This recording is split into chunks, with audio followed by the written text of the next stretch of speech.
오늘은 교회 창립 기념주일로 하나님 앞에 이 시간 예배합니다.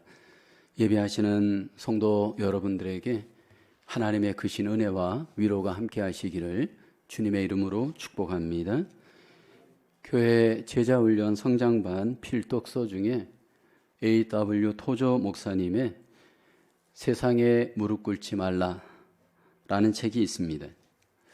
이 책에서 토조 목사님은 참된 믿음, 참된 영성이 무엇인가?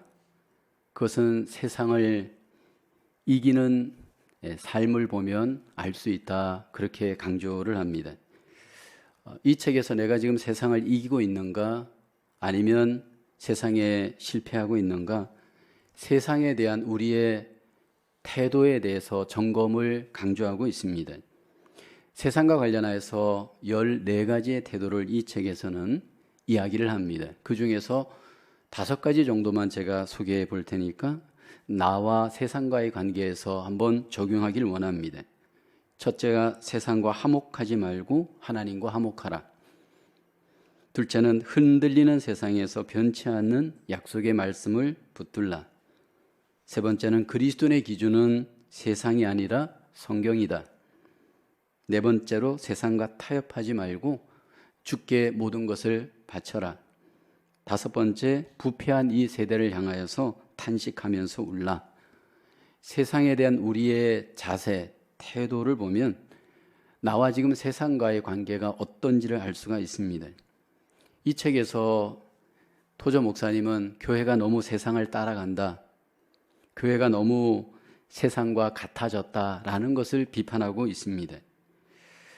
기독교 역사 2000년 가운데 세상에 대한 교회의 태도는 3가지로 정리할 수 있습니다. 첫째는 분리주의 입장입니다. 그리스도인은 이 악한 세상에서 분리하여 관심을 끊고 살아야 한다라고 하는 입장입니다. 그래서 이 입장에 있는 분들은 세상의 모든 것을 끊고 산속으로 들어가서 수도원에서 살거나 공동체에 운동을 하거나 하면서 세상과 관심을 끊고 살아가는 그리스도인들이 있었습니다. 둘째는 동일시의 입장입니다. 세상과 교회는 동화되어져 그냥 하나로 삶을 사는 입장입니다. 그러니까 세상에서 그냥 세상의 방식대로 그리스도인이지만 그냥 자유롭게 살아가도 문제가 없다. 동일시 입장입니다. 세 번째는 개혁주의 입장입니다.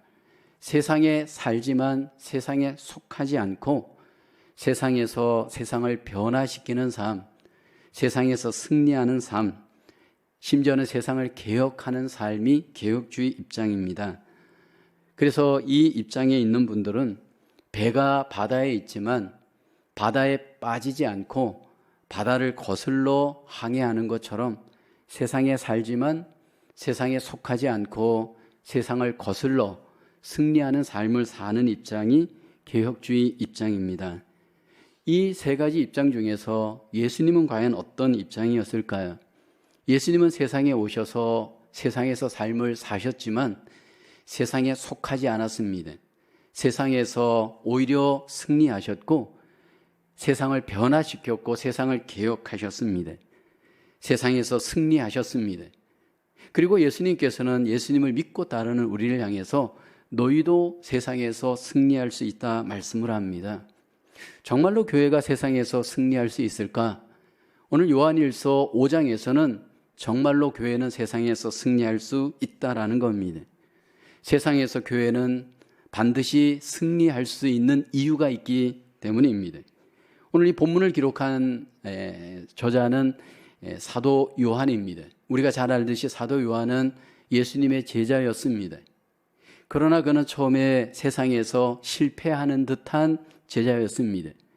예수님을 3년 동안 따랐고 훈련받았지만 십자가의 고난과 죽음을 당할 때 사도 요한은 예수님에게서 도망쳐간 비겁한 제자의 모습이었습니다.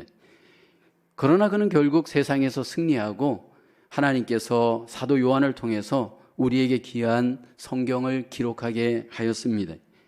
오늘 본문을 기록한 사도 요한, 대면하고 있는 교회는 마치 세상에서 실패하는 듯한 모습이었습니다. 세상에 너무 많은 공격이 있었습니다. 당시에 로마가 기독교를 박해하였고 많은 성도들이 그 박해 속에 죽었습니다. 내적으로는 교회가 이단의 유혹이 있었습니다. 교회 안에 잘못된 이단이 들어와서 교회가 마치 실패하는 것처럼 보였습니다. 그런 정황에서 오늘 본문은 기록하였습니다. 그리고 우리에게 강조합니다.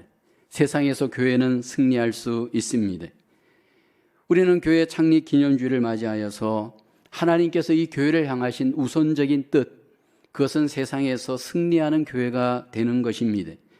교회란 건물이 아니고 예수님을 믿는 사람들이 교회입니다. 저와 여러분들이 하나님께서 교회를 통해서 이 세상에서 외적인 유혹, 공격, 내적인 어려움이 있지만 우리로 하여금 승리하기를 기대하십니다.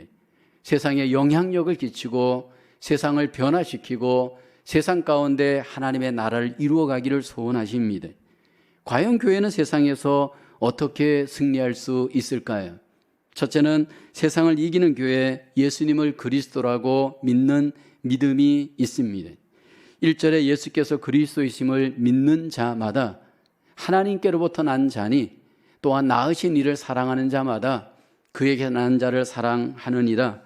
예수님을 그리스도라 믿는 자마다 하나님께로부터 난 자들입니다. 하나님께로부터 난 자들을 하나님은 사랑하십니다. 하나님은 예수 그리스도를 믿는 자들을 사랑하시고 세상에서 승리하도록 인도해 주십니다. 이미 이 땅에 오셨던 예수님도 이 부분에 대해서 제자들에게 약속을 하십니다. 가이사랴 빌립보에서 제자들에게 물어 가라사대 사람들이 인자를 누구라 하더냐 질문을 합니다. 더러는 침례 요한, 더러는 엘리야, 더러는 에레미야 그렇게 대답을 합니다. 그때 베드로가 이렇게 대답합니다. 주는 그리스도시요 살아계신 하나님의 아들입니다. 그때 예수님께서 이 고백을 하는 베드로를 향해서 이렇게 말씀을 하죠. 마태복음 16장 17절에 예수께서 대답하여 이르시되 바요나 시몬아 내가 복이 있도다. 이를 내게 알게 하니는 혈육이 아니요 여기 보면 하늘에 계신 내 아버지시니라. 그리고 난 뒤에 18절에 이렇게 말씀을 합니다. 같이 한번 고백해 볼까요? 시작. 또 내가 내게 이르노니 너는 베드로라. 내가 이 반석 위에 내 교회를 세우리니 음부의 권세가 이기지 못하리라. 예수님이 그리스도이심을 믿는 고백을 할 때 여기 그 고백을 한 그 놀라운 결과를 뭐라고 말하냐면 음부의 권세가 이기지 못한다 말씀을 합니다. 여기 음부란 죄의 권세, 마귀의 권세가 있는 것입니다. 그런데 예수님이 그리스도이심을 믿을 때 이 죄의 권세, 마귀의 권세가 이기지 못한다. 다시 말하면 승리한다라는 겁니다. 이 세상은 지금 마귀의 권세, 죄의 권세가 다스리고 있습니다. 근데 예수님을 그리스도라고 믿을 때 이 세상에서 승리할 수 있도록 하나님께서 약속을 하셨습니다. 정말로 예수님을 그리스도라고 믿을 때 교회가 이 세상에서 승리할까? 여러분 성경의 사도행전의 초대 예루살렘 교회가 우리에게 그 쌓인 증거를 명백하게 보여주잖아요. 초대 예루살렘 교회가 우선적으로 보여준 모습은 핍박받는 세상에서 고난의 세상에서 승리하는 모습이었습니다. 사도행전 2장 42절에 말씀을 하죠. 그들이 초대 예루살렘 교회입니다. 사도의 가르침을 받아 서로 교제하고 떡을 떼며 오로지 기도하기를 힘쓰니라. 어떻게 세상을 이겼냐면 예수 그리스도를 믿는 믿음 안에서 가르침을 받고 교제하고 떡을 떼고 기도하면서 이 세상을 이기는 놀라운 증거의 모습을 초대 예루살렘 교회가 보여주었습니다. 이것은 구약에도 그렇습니다. 믿음으로 살았던 자들이 전부 결국은 이 세상을 이깁니다. 아브라함이 믿음으로 세상을 이기죠. 모세가 믿음으로 세상을 이겼죠. 여호수아가 믿음으로 세상을 이기죠. 심지어는 집단적인 구약 교회, 광야 교회도 결국은 하나님께서 그 광야에서 이기도록 하나님이 도와주셨습니다. 지금 우리에게 고민은 그겁니다. 그러면 왜 지금은 이 세상에서 교회가 실패하는 듯한 모습이 보여지는가? 거기에 우리는 궁금증을 갖고 있습니다. 주변에 보면 예수님을 믿는다라고 고백하는데 왜 세상에서 실패하는가? 그런 어떤 고민이 우리에게 있습니다. 저는 예배 시간에 또는 제자훈련 시간에 꼭 질문하고 점검하는 것 하나가 있습니다. 당신은 정말로 예수님을 나의 구원주로, 나의 그리스도로, 메시아로 믿습니까? 라고 하는 질문입니다. 이 질문 앞에 여러분들이 대답하신 분도 있고 또 망설이는 분도 있었을 겁니다. 근데 상당한 경우에는 아멘으로 화답을 합니다. 예수님은 나의 구원주이십니다. 예수님은 나의 구주이십니다. 그렇게 우리가 고백하기도 합니다. 근데 그 고백 속에 그 고백이 마음의 고백인가 형식적 고백인가 이 부분에 가서는 하나님만이 아시겠죠. 몇 년 전에 헤이티에 가서 축호 전도를 했던 적이 있습니다. 가정마다 방문하여서 복음을 전하고 복음과 함께 선물을 나눠줬던 적이 있습니다. 생활용품, 옷, 구두와 함께 가서 전도하고 선물로 주었습니다. 놀라운 것은 가서 두 도시에 가서 축호 전도를 하는데 헤이티에 있는 대부분의 사람들이 아멘 아멘 하는 거예요. 거의 10명 중에 거의 한 명도 빠지지 않고 전부 아멘 하면서 전부 영접을 하는 거였습니다. 근데 여러분 이게 이제 저는 너무 처음에 신기해서 돌아와서 선교사님에게 물어봤습니다. 어떻게 저렇게 100% 아멘 할 수 있는가라는 것이었습니다. 그랬더니 그 선교사님이 말해주는 겁니다. 목사님, 저분들에게는 그 선물이 너무나도 중요한 겁니다. 선물 때문에 그들은 그냥 아멘 하는 겁니다.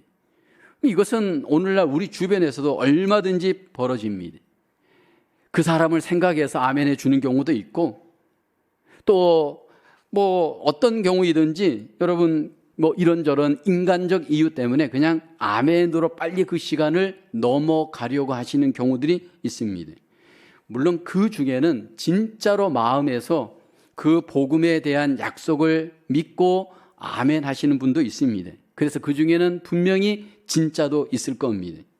그런데 상당한 경우에는 형식적으로 의미도 모른 채 복음의 어떤 그 기쁨도 없는 채 그냥 그 시간을 때우면서 그냥 예수님을 마음에 없이 그냥 초청하는 경우가 많이 있습니다.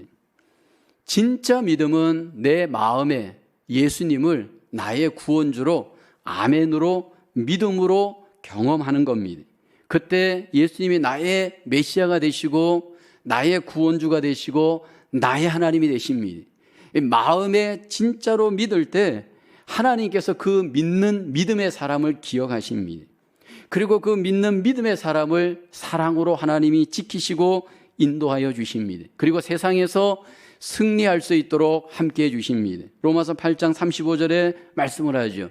누가 우리를 그리스도의 사랑에서 끊으리요? 환난이나 곤고나 박해나 기근이나 적신이나 위험이나 칼이라. 없다는 것이 아니에요.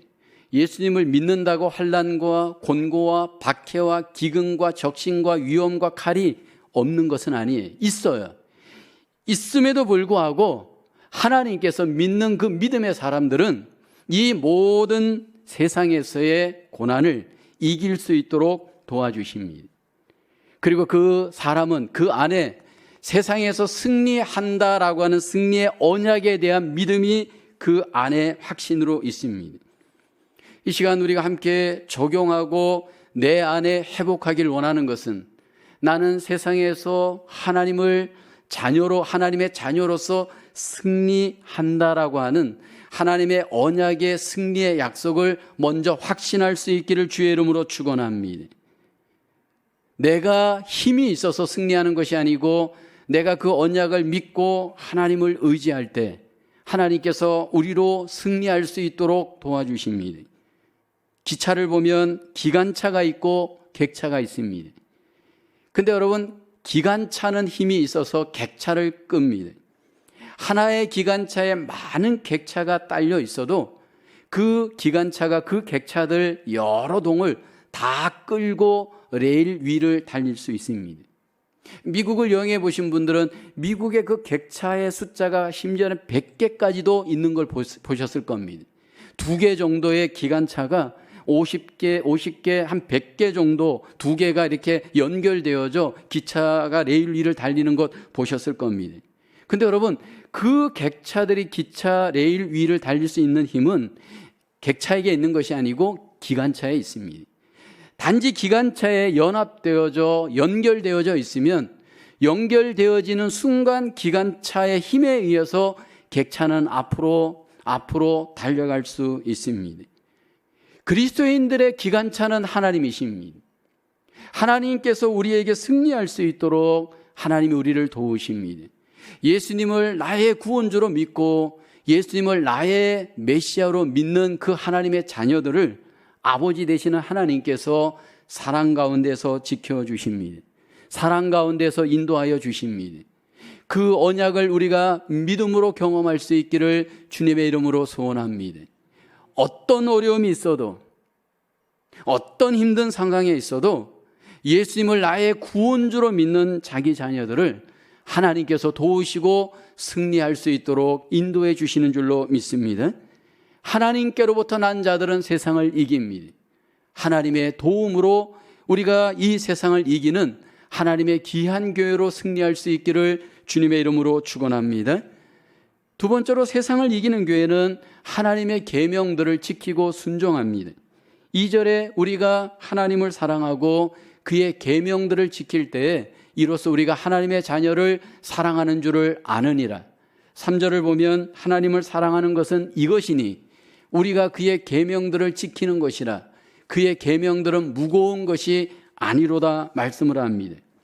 여기 보면 하나님께로부터 난 자들은 하나님을 사랑합니다. 근데 하나님을 사랑하는 것이 뭐냐면 하나님의 계명을 지키는 것이 하나님을 사랑하는 것입니다. 예수 그리스도의 피를 마신 자마다 그 안에 하나님을 사랑하는 DNA를 갖고 있습니다. 그리고 그 하나님을 사랑하는 자들은 반드시 하나님의 계명을 지키는 것으로 사랑이 증거되어집니다. 여러분, 이 사랑과 계명은 두 가지가 아니라 하나입니다. 신랑과 신부가 서로 사랑하면 그 사랑은 둘 사이에 반드시 계명을 지킵니다. 만약에 사랑한다 하면서 둘 사이에 계명을 지키지 않으면 그 사랑은 성립될 수 없잖아요. 그리고 그 계명은 무거운 것이 아닙니다. 두 사람 사이에 사랑하기 때문에 그 계명은 아무리 힘든 것일지라도 지켜내면서 사랑으로 서로 하나가 되어집니다. 여러분, 하나님께서는 우리에게 계명을 지키기를 원합니다.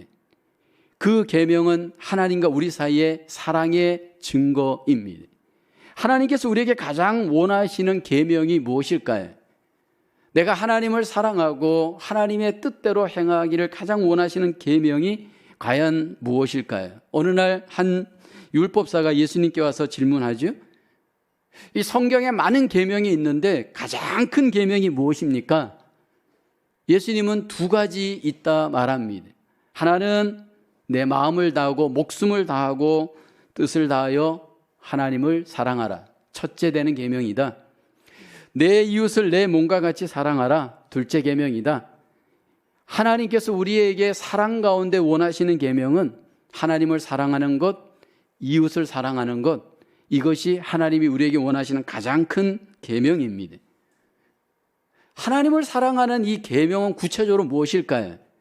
10계명 중에 1계명부터 4계명까지가 하나님을 사랑하는 우리가 지켜야 될 계명입니다. 하나님이 1계명부터 4계명까지 하나님을 사랑한다면 이 계명을 지켜라 말씀을 합니다. 하나님 외에 다른 신을 두지 말라, 또 우상을 숭배하지 말라, 여호와의 이름을 망령되이 일컫지 말라, 안식일을 기억하여 거룩히 지키라. 이것이 하나님을 사랑하는 우리가 지켜야 될 계명의 순종입니다. 이웃을 사랑하는 그 계명, 첫째는 부모를 공경하라, 살인하지 말라, 간음하지 말라, 도적질하지 말라, 거짓 증거하지 말라, 탐내지 말라. 5계명부터 10계명까지가 이웃을 사랑하는 하나님의 사랑의 계명입니다. 근데 이 계명을 지키는 것이 하나님 너무 무겁습니다. 너무 힘듭니다. 이렇게 이야기하시는 분들이 있습니다. 이 계명이 과연 우리에게 무거운 걸까요? 힘든 것일까요? 왜 하나님은 이 계명들을 우리에게 주셔서 우리를 피곤하게 하려고 하실까요? 그렇게 생각하는 분들이 있잖아요.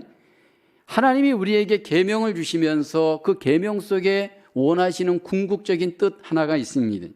신명기 10장 13절 우리를 향하신 계명의 순종의 이유입니다. 함께 고백해 볼까요? 시작. 내가 오늘 내 행복을 위하여 내게 명하는 여호와의 명령과 규례를 지킬 것이 아니냐. 하나님은 말씀해요. 야, 너희가 순종해봐. 그러면 너희가 행복해질 거야. 우리의 행복을 위해서 하나님은 우리에게 순종을 명합니다. 여러분, 이 순종과 행복이 정말 연결될까요? 우리 안에는 내가 생각하는 행복이 있고 하나님이 생각하는 행복이 있습니다. 내가 생각하는 행복은 사실은 이 땅의 소유를 기준으로 하여서 욕심이 채워지면 우리는 행복하다라고 생각하는 경우가 많습니다. 이 세상에서 잘못 우리가 교육받고 잘못 유스트되어진 결과이죠. 나를 기준으로 하여서 이 땅의 것들이 내 안에 채워져서 오는 그 소유 중심의 행복은 오래가지 못합니다. 그것은 얻는 순간 이미 신기루와 같이 사라질 겁니다. 그런데 하나님께서 우리에게 원하시는 행복은 주 안의 행복을 원하십니다. 예수 그리스도 안의 행복을 원하십니다. 마치 포도나무와 본체와 가지와의 관계와 같습니다.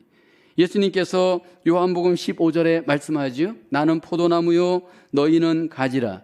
그가 내 안에 내가 그 안에 거하면 사람이 열매를 많이 맺나니 나를 떠나서는 너희가 아무것도 할 수 없음이라.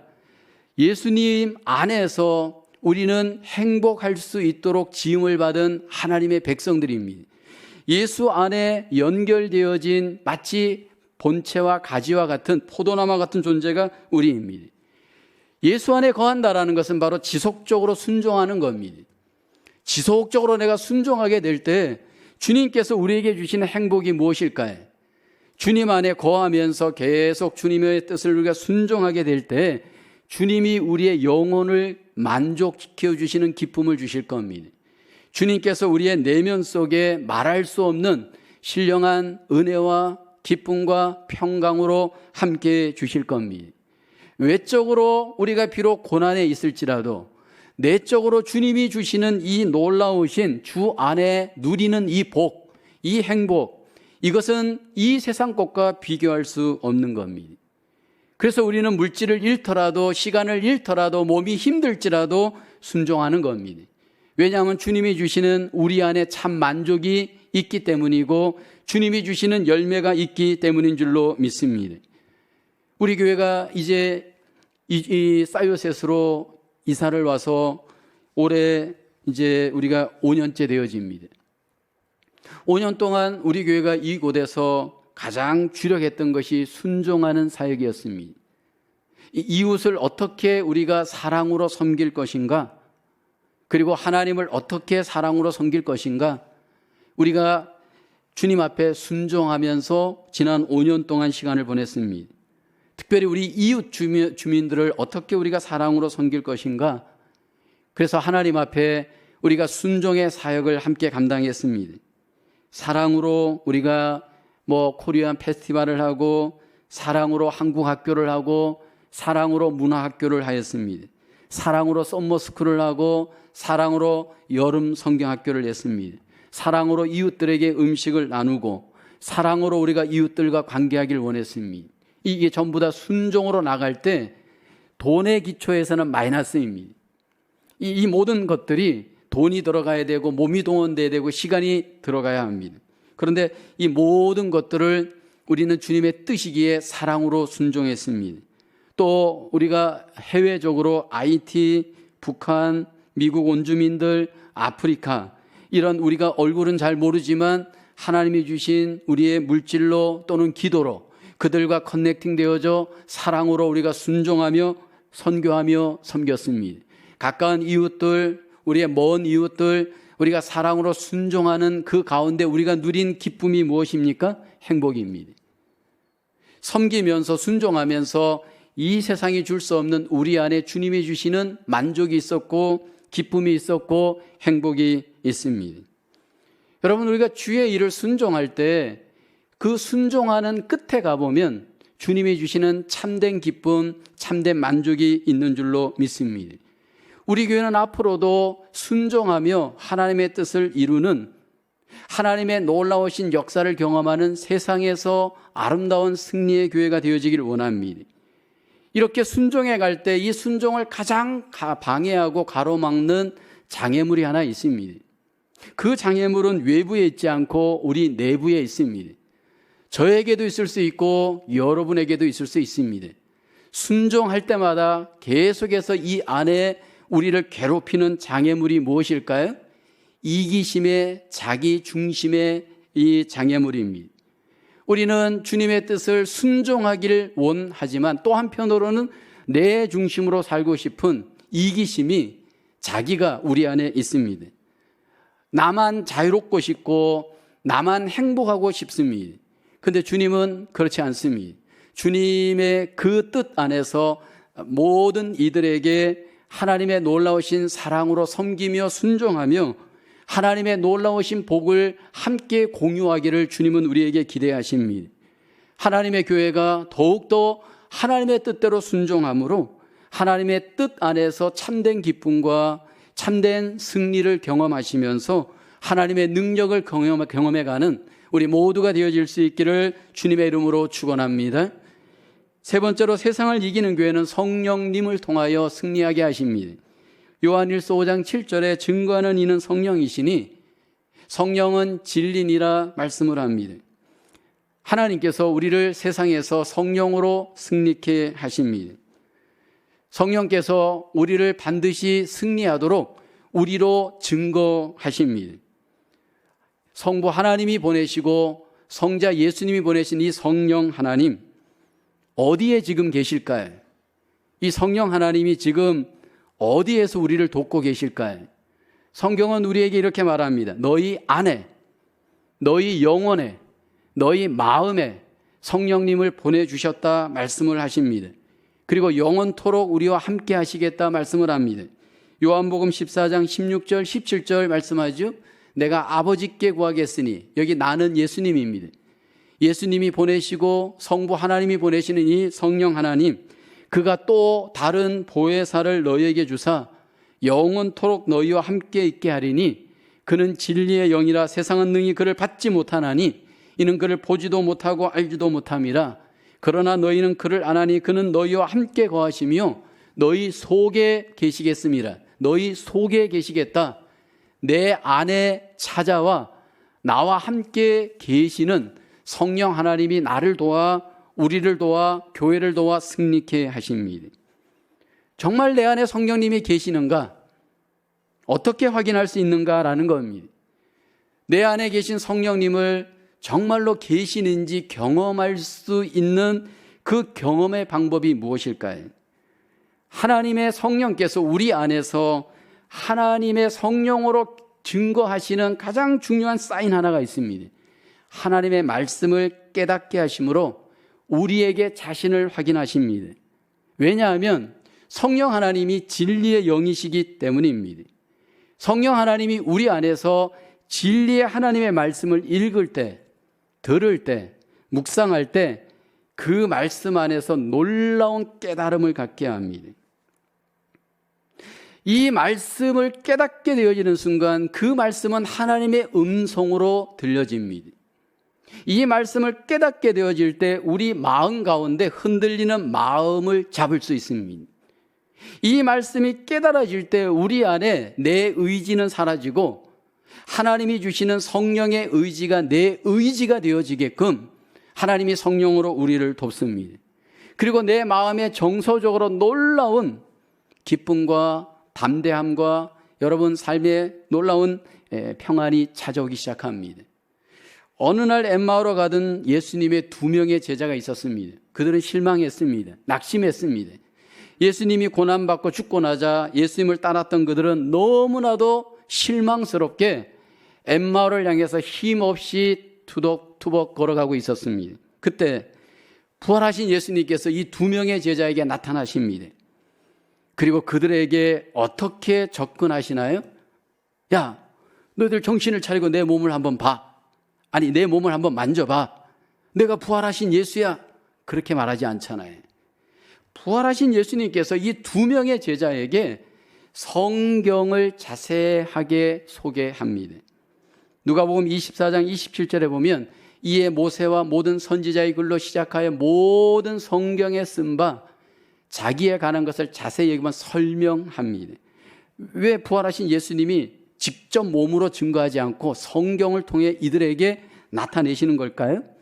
그들 내면 속에 이미 성령님이 계시고 성령으로 말미암아 깨닫게 하기 위함이에요.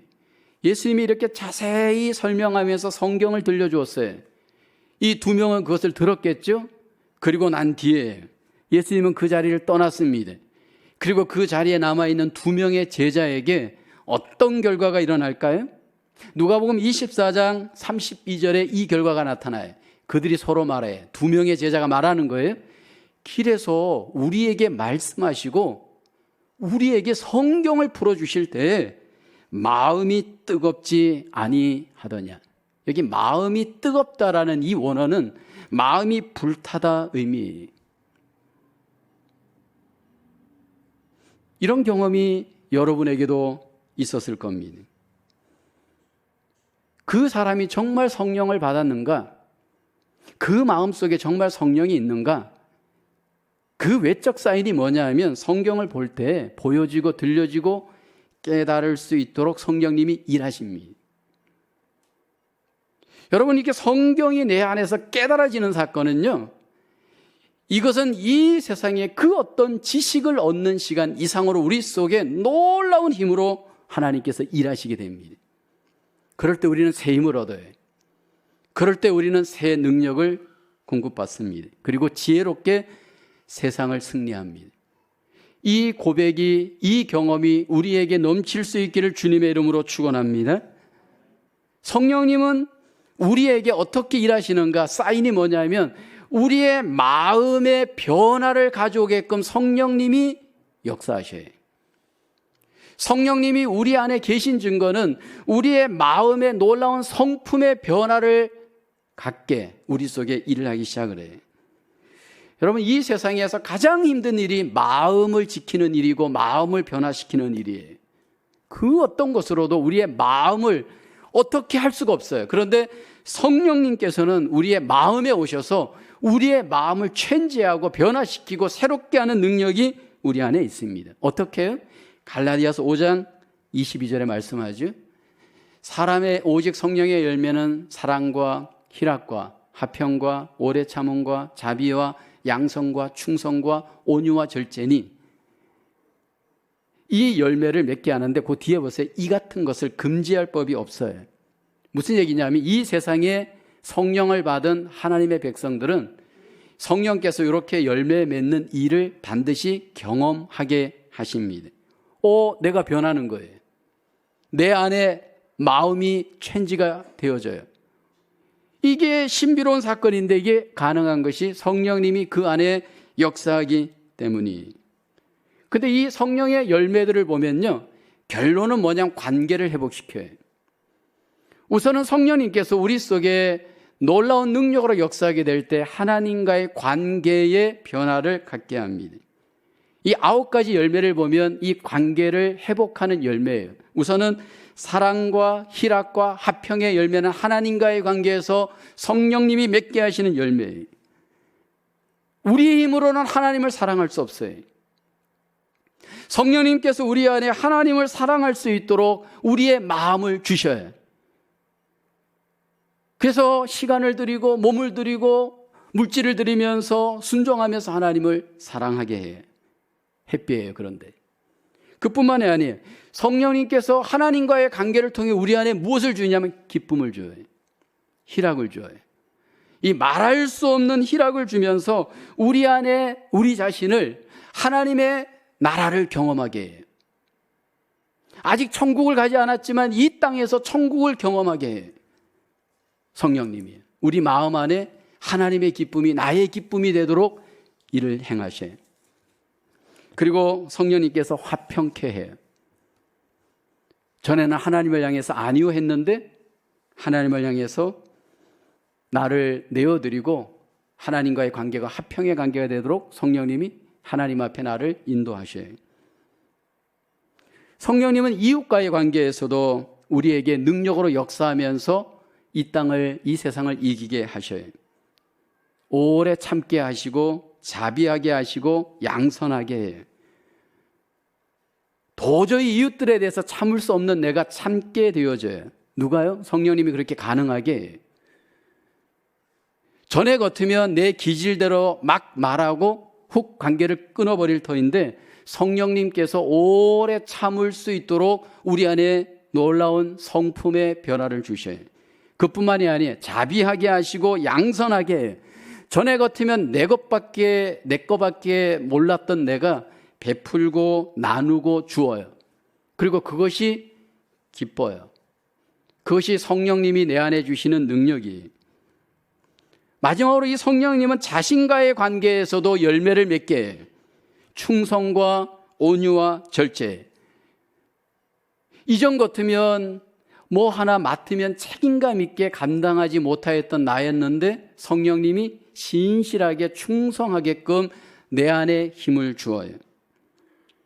이전에는 분노의 삶이었고 이전에는 사람들에게 너무 거친 나였는데 나로 온유하게 만들어요. 그리고 절제하게 만들어요. 성령님께서 절제하게 만들면서 삶의 놀라운 밸런스가 회복되어져 내 안에 놀라운 하나님의 은혜를 복되게 누려가요. 이게 이 세상에서 승리케 하시는 성령님의 놀라운 역사예요. 여러분, 하나님의 교회가 이 땅에서 외적으로 무슨 두잉 일을 많이 하는 것, 그것보다 더 중요한 것은 우리의 인격의 변화예요. 성품의 변화예요. 그 일은 이 세상의 그 어떤 힘으로도 할 수 없어요. 교회가 하는 선행과 여러 가지 일은 이 세상도 해요. 그런데 여러분, 주님을 닮은 사람은 여러분 성령으로 말미암지 않고는 못해요. 지난 11년 동안 제가 이 교회에서 가장 감사한 것 중 하나는 이 열매를 맺어가기 시작하더라는 거예요. 불가능할 것 같은 그 일들이 하나님의 성령으로 말미암아 마음속에 일하시면서 성품이 변화되어져 가는 모습들, 이것이 하나님 앞에 무엇보다도 감사할 일입니다. 이게 왜 중요하냐면 관계가 회복되기 때문이에요. 대부분 우리의 성품에서 문제가 일어나요. 그런데 하나님의 성령께서 성품을 변화시켜 주님을 닮게 하시고 그로 인해서 하나님과의 관계, 이웃과의 관계, 나와의 관계에서 승리할 수 있도록 도와주셔요. 그리스도인은 세상을 이기고 하나님의 교회는 세상을 이기도록 성령님이 지금도 역사하셔요. 하나님이 이 교회를 통해서 이 세상 속에 예수님을 닮고 하나님의 성품을 닮은 그 사람들이 많아지도록 하나님이 일하시는 은혜가 지금도 앞으로도 계속할 수 있기를 저는 주님께 기도하고 있습니다. 우리 안에서 이러한 아름다운 승리가 더욱더 경험되어지기를 주님의 이름으로 기원합니다. 하나님은 우리가 세상에서 이기도록 우리를 구원받았습니다. 우리를 구원하셨습니다. 우리가 예수님을 믿을 때 하나님께서 우리를 사랑하시고 사랑하는 그 자녀를 위하여 주셔서 세상에서 이기게 하십니다. 지금 내가 살고 있는 삶의 환경이 너무 힘들고 어려울 수 있습니다. 그러나 우리가 낙심하지 말 것은 하나님이 이기게 하십니다. 하나님이 마침내 이기게 하시고 하나님께 영광을 돌리게 하실 줄로 믿습니다. 그리고 세상에서 우리가 끝까지 해야 할 일은 순종하는 일입니다. 근데 그것이 힘든 순종이 아니고 행복한 순종이 되길 원합니다. 복음 안의 순종은 주님을 사랑함으로 순종하는 겁니다. 그럴 때 내 안에 주님으로 말미암는 놀라운 기쁨, 놀라운 은혜, 놀라운 복을 열매로 경험하게 될 줄로 믿습니다. 이 세상에서 무엇보다도 내 안에 나와 함께 계시는 성령님을 날마다 의지하고 인도를 받길 원합니다. 그 성령님이 우리의 삶에 분명히 승리를 주시는 마음을 주시고 승리를 주시는 이김을 우리에게 능력으로 허락해 주실 줄로 믿습니다. 뉴욕 만나임 선교교회가 더욱더 하나님 안에서 세상에서 승리하는 승리의 교회로 우리 모두가 하나님께 영광을 돌리고 하나님의 은혜와 복을 경험할 수 있기를 주님의 이름으로 축원합니다. 기도합니다. 하나님, 지난 47년 동안 하나님께서 이 교회의 머리가 되어주시고 인도자가 되어주셔서 하나님 앞에 여기까지 올 수 있도록 사랑하여 주심을 감사합니다. 하나님의 교회가 이 세상을 이기고 죄악을 이기고 하나님 앞에 날마다 승리하는 하나님의 교회로 더욱 세워져 갈 수 있도록 하나님 도와주시옵소서. 예수 그리스도를 마음속에 믿고 하나님을 의지할 때마다 하나님께서 사랑하는 주의 성도들을 환경 가운데 사랑하여 주시고 인도하여 주시고 승리할 수 있도록 도와주심을 믿습니다. 이 언약, 이 사랑을 우리가 잊지 아니하도록 하나님 붙잡아 주시옵소서. 하나님, 특별히 우리가 말씀을 순종하며 성령의 놀라우신 능력을 항상 경험하며 우리 안에서 또 우리의 삶에서 하나님의 인도와 승리를 경험하는 하나님의 귀한 교회가 되게 하여 주시옵소서. 감사하고 예수님의 이름으로 기도하옵나이다. 아멘.